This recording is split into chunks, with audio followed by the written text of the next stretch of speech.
Chicago is America's only non-coastal major city.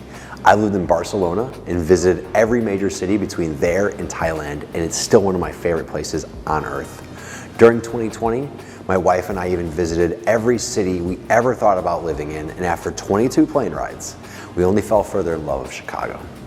If you want to hear my opinions on the 11 places we visited and find out where we traveled, make sure to stay tuned at the end of this video. If you're thinking of moving to Chicago, I want you to reach out to us. There is a reason I've been a top realtor for over a decade, won several awards for helping clients move here, and have hundreds of 5-star reviews. I want to help you make the right move successfully and avoid the many pitfalls that are only learned with experience, not luck.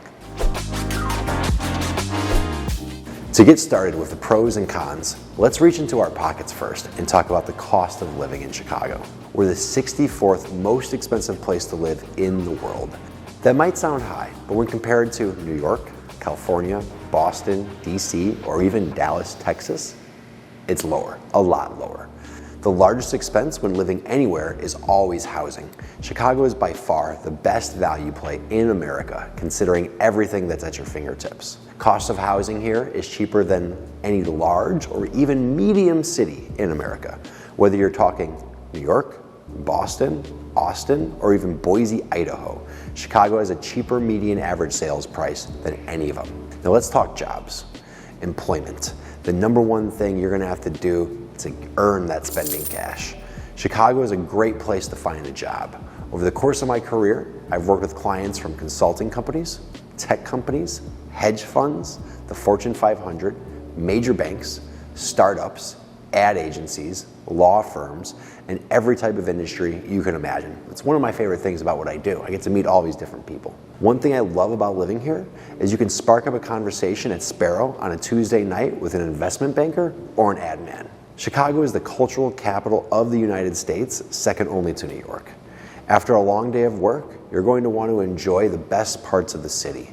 What's kept me here for so long is the world-class entertainment and culture that's available. At the time of filming this, I saw a free symphony at Millennium Park 2 nights ago. Tomorrow I'm watching the Chicago Symphony Orchestra perform Star Wars while the movie plays in the background. Yeah, cool. On Saturday, I'm watching Louis C.K. I'll watch Neil Brennan and 𝗦𝗢𝗡𝗏 in the upcoming weeks. Even while writing this script, I watch the free fireworks that happen every Wednesday and Saturday at 9 p.m. There's so much to do here that if you ever feel bored, that's on you. There's comedy at a bunch of small spots, but the Chicago Theater, Zanies, or Second City are the notable venues. There are 100+ museums, several conservatories, zoos and aquariums, 13 ballet/dance centers, 10 opera houses, 10 symphonies and choirs, 8 major music venues, 65 acting theaters, over 100 festivals, plus the Air and Water Show, which is one of the best free forms of entertainment and the best reason to be on the water. If living IRL isn't your thing, you're gonna love our libraries. The city's public libraries have been ranked best in the nation and 3rd best in the world. The library system is huge and covers all of Chicago's individual neighborhoods, boasting 80 neighborhood branches. I have one across the street from me, like right down there, and 7 minutes away, which is one of the most beautiful structures, the Park Newberry Library, or Newberry Library. And if reading isn't your thing, they're beautiful to look at. Let's talk grub. If you don't know already, Chicago has one of the most diverse food scenes in the nation, followed by New York and maybe Portland, Oregon. There are few better cities worldwide where you can get any type of food any time of day. We're not talking deep dish pizza and hot dogs. While those are good, that is not what the food scene is about here. Most Chicagoans eat deep dish once a year at best, and hot dogs are only for the ball game. The West Loop and Fulton Market have risen over the last decade as the go-to places for culinary genius. We're home to a number of high-end eateries. In addition, Chicago has time-tested classics where reservations are easily had and the food will never disappoint.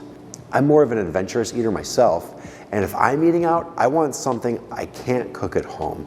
So my favorite part of the Chicago food scene is the availability of ethnic food. I live in Old Town, and I can jump on the red line near my door and head north, and within 20 minutes, I'm in Little Vietnam. If I go even further, I get off in Little India, and the food's so good you'll think you're in Mumbai. If I head south, I'm in Chinatown in the same amount of time. We have great spots for arepas, pho, kebabs, Greek, wings, Ethiopian, Argentinian steakhouses, Cuban, Peruvian, Moroccan, Israeli, Bolivian, and the list never ends. Every week I hear of a new place I just have to try, right? Every week you're gonna do that if you live here. Not only do we have restaurants, but we have a number of ethnic grocery stores like 𝗥𝗲𝗋𝗡𝗦 to get the ingredients to test your culinary genius out at home. Many people come here by way of university. I went to DePaul in Lincoln Park and loved the experience. Chicago has 28 universities, the majority of them being well ranked and some even among the highest in the world like Northwestern and University of Chicago. In over a decade of working with clients, the importance of being near a nationally ranked hospital increases in importance. The hospital system is another reason people gravitate towards the city. This may not matter to some, and for most of my life, it's not something I ever gave much thought to.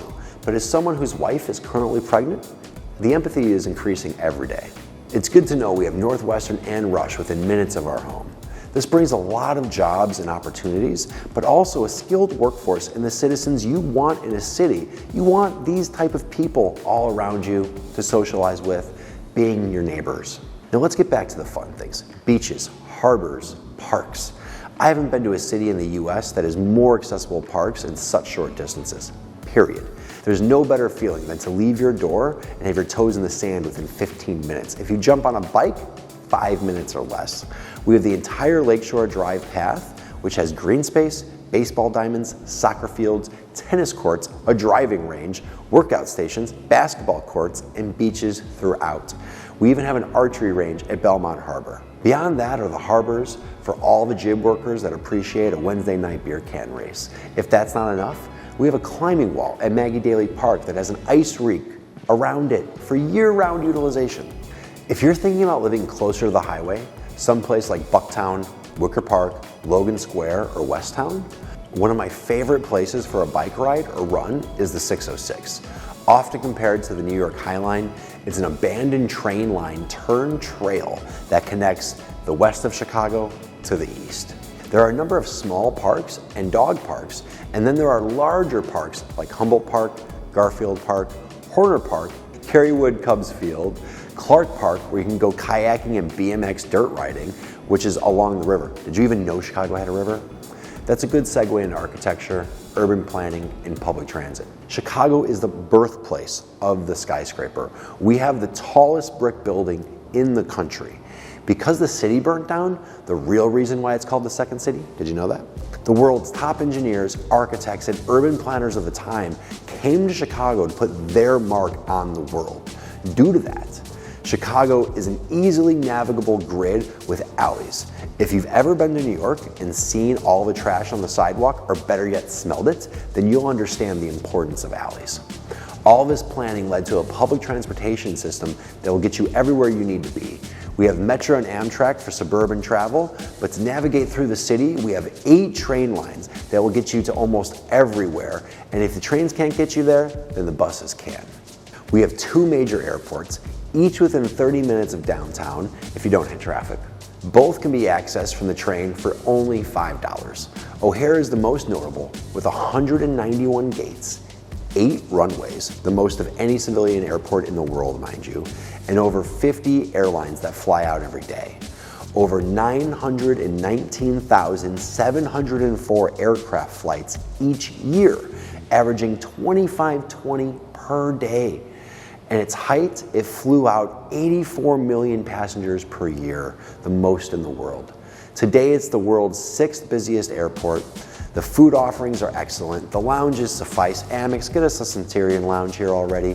And the proximity to downtown isn't better in any major city. 30 minutes in and out. Diversity isn't just part of the corporate seminar here. It's real in Chicago. We rank 87 out of 100 according to bestneighborhood.com in diversity. Looking at this map, you can see the breakdown. We have 53% being white, 22% Hispanic, 16.4% Black, 6.5% Asian, 2% other, and 0.1% Native American. Further, they say, the most diverse area within Chicago metro area's proper boundaries is to the northeast of the city. The least diverse areas are located in the south parts of Chicago. Next up, we're talking sports. I have some trivia for you. Did you know the Bulls and the Bears were started by Chicago traders? Think about that. Chicago is robust with sports. We have the Blackhawks, Bulls, Bears, Cubs, White Sox, and the Chicago Fire. Both our baseball teams have won the World Series in the last 15 years, and after Coca-Cola, Michael Jordan is the most recognizable brand in the world. There are so many more pros of Chicago, but this is a high-level view of why I love this city. Now let me tell you what's wrong with it. Before that, let me explain why we won't be talking about crime. The Department of Housing and Urban Development prevents me from talking about crime with a stick of $50,000 in fines and the loss of my license. And I love you guys, but the carrot are only views and maybe a phone call or two. So I can't get too far into this. But using the links in the show notes below will give you the data to make your own decisions about crime here in Chicago. Recently, Redfin, Trulia, Realtor.com, and many other websites removed their crime data, citing the number of reported crimes in a neighborhood is misleading and does not reflect reports that are later determined not to have been crimes. Is this woke ideology, or is there a foundation here? Let me know your thoughts in the comments below.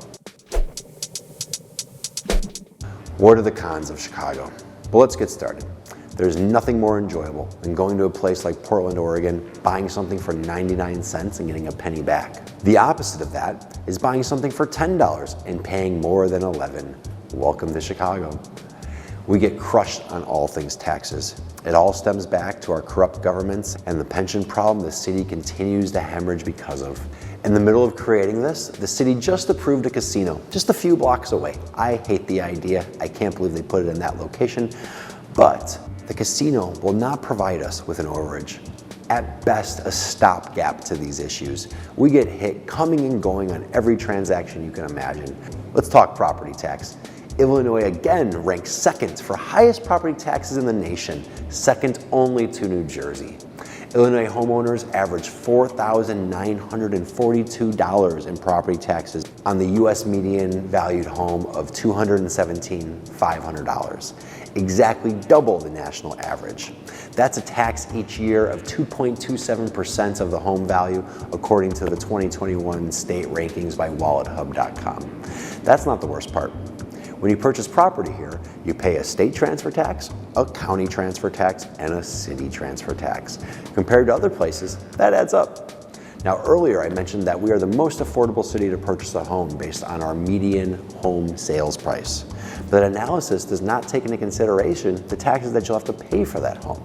In addition to that, Chicagoans pay the city 1.25%, the county 1.75%, the transit authority 1%, and the state 6.25% for a total sales tax of 10.25%. That's the highest sales tax in the country. Yes, higher than California.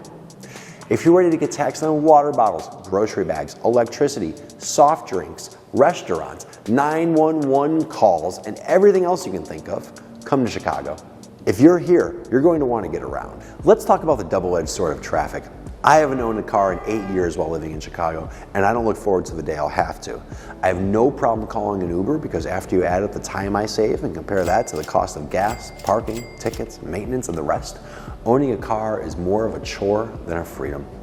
Forgetting all that, many say Chicago has bad traffic, and according to the TomTom Traffic Index, it's the 6th worst in the country, with Chicago drivers spending 86 hours in rush hour traffic in 2021.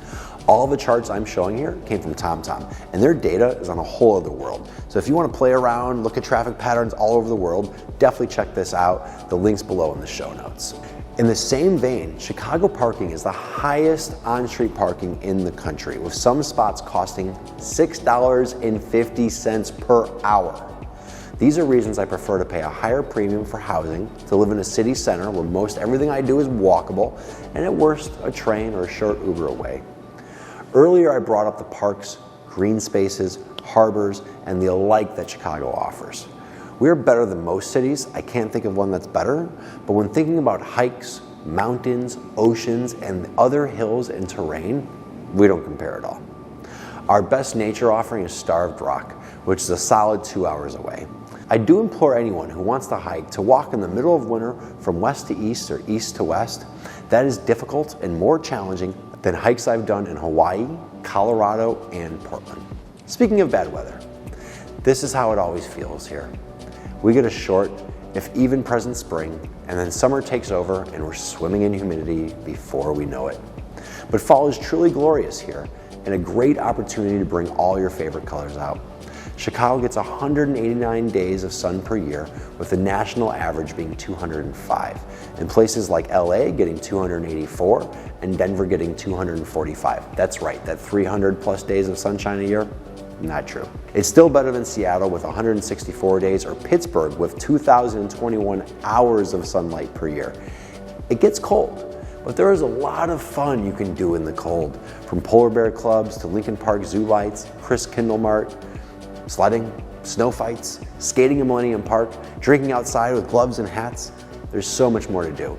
This is truly a fun winter city. Mind what you hear. Thank you for watching. Now, before we go, if you were wondering all the places we went to and what my thoughts were on them, this is what we did. We visited Austin, and while it was great, I felt like after I visited a few times, I felt like I saw everything the city had to offer. Hate to say it, sorry. San Francisco is a cool, hilly city with a lot to offer, but I don't like wearing jackets every day. LA didn't interest me at all, but I did love San Diego. I could see myself there if the city was a little bigger. New York is my favorite place to visit, but living there seems like a major reboot, and I don't know if at this stage of my life I'm ready for all that. Salt Lake City was nice, but too small. Portland, Oregon has a good vibe, great outdoors, phenomenal food, but I need more sun. Phoenix has dry heat, right, all the dry heat, and good trails, but I can leave the rest behind. Denver is great, but too many people I know from high school are there, you know. Nashville was fun, but felt too much like a college town or a constant bachelorette party. Wisconsin is nice, but Miami is another one of my favorite places to visit, but I need a few more years of Spanish before I can take that down. Nokomis and Naples are nice places, but felt a little too sleepy for me. Hawaii is the dream, and it'll always be a part of our life, but I fear island fever, even if we're on the big island. After visiting all these places, I still want to check out Boise, Idaho, but Chicago still offers more than any other city I've ever been to. What do you think so far? Pretty solid. It's getting better. It's getting better, right? Yeah, the beginning was rough. We're probably gonna have to do that again. If you've ever been to New York and seen all the trash on the sidewalk, or even if you've ever been to New York and seen all the trash on the sidewalk, or better yet, if you've ever been to New York, 1, 2, 3, 4, 5. There's so much to do here that if you've ever, there's so much to do here. There are 100 plus museums, several conservatories, zoos and aquariums. I haven't known a car in 8 years and I'm living in Chicago, and I haven't lived, pause,